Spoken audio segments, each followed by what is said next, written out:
Shalom dan selamat pagi kepada saudara-saudari yang dikasihi dalam Tuhan. Pada hari ini, saya akan menyampaikan sebuah renungan yang bertajuk Bersyukur di dalam segala hal itu yang Allah kehendaki. Terkadang ada begitu banyak persoalan hidup yang kita hadapi, dan seringkali tanpa kita sadari, persoalan itu membuat kita menjadi lemah, kecewa, kehilangan pengharapan, bahkan sampai-sampai kita seolah-olah merasa putus asa. Dalam keadaan seperti ini, pada akhirnya kita akan menjadi orang yang lebih banyak mengeluh, lebih banyak bersungut-sungut, dan yang lebih ironis lagi, kita tidak mau menerima apa yang sering terjadi, itu dengan ucapan syukur. Kenapa bisa demikian? Hal ini bisa terjadi karena selama ini, walaupun kita hidup sebagai orang percaya, tetapi kita tidak pernah mau hidup sesuai kebenaran firman Tuhan. Bahkan, gaya hidup kita tidaklah berbeza dengan gaya hidup orang-orang dunia pada umumnya.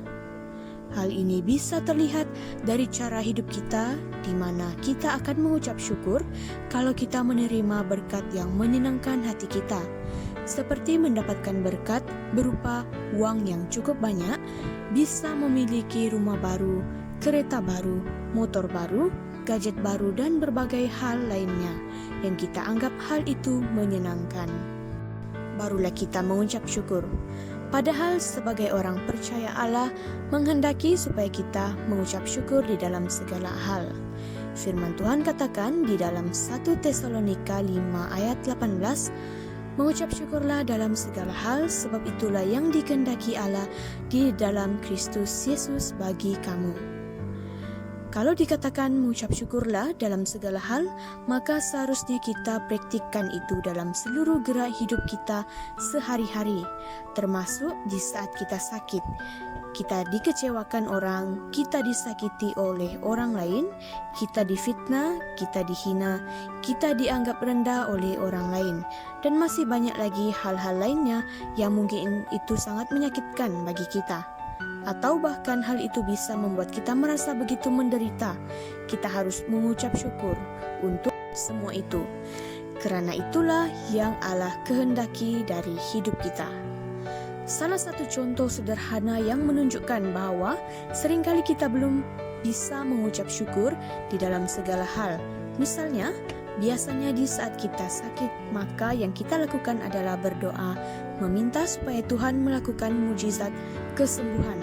Dan kalau ternyata sudah berdoa pun kita belum sembuh juga, maka kita akan mempersalahkan Tuhan, seakan-akan Tuhan tidak mau menjawab doa kita, atau seakan-akan Tuhan tidak mau menolong kita.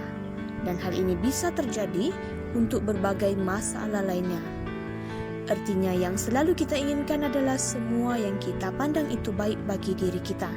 Padahal kita tidak pernah mengerti apa yang menjadi rencana Tuhan di balik semua persoalan yang kita hadapi.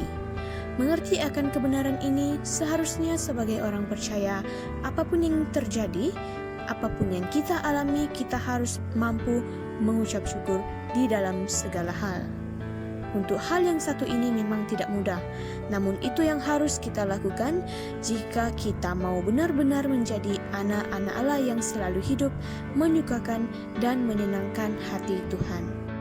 Oleh itu, kita harus percaya jika firman Tuhan katakan mengucap syukurlah di dalam segala hal, maka lakukanlah seperti yang firman Tuhan katakan. Apapun keadaannya, karena sesungguhnya di balik ucapan syukur itulah maka Allah akan menyatakan kuasa-Nya. Karena yang Tuhan mau dalam hidup ini, kita harus tetap percaya bahwa apapun yang terjadi, Ia sekali-kali tidak akan pernah meninggalkan anak-anaknya yang berharap kepadanya. Terima kasih, Tuhan Yesus memberkati kita semua.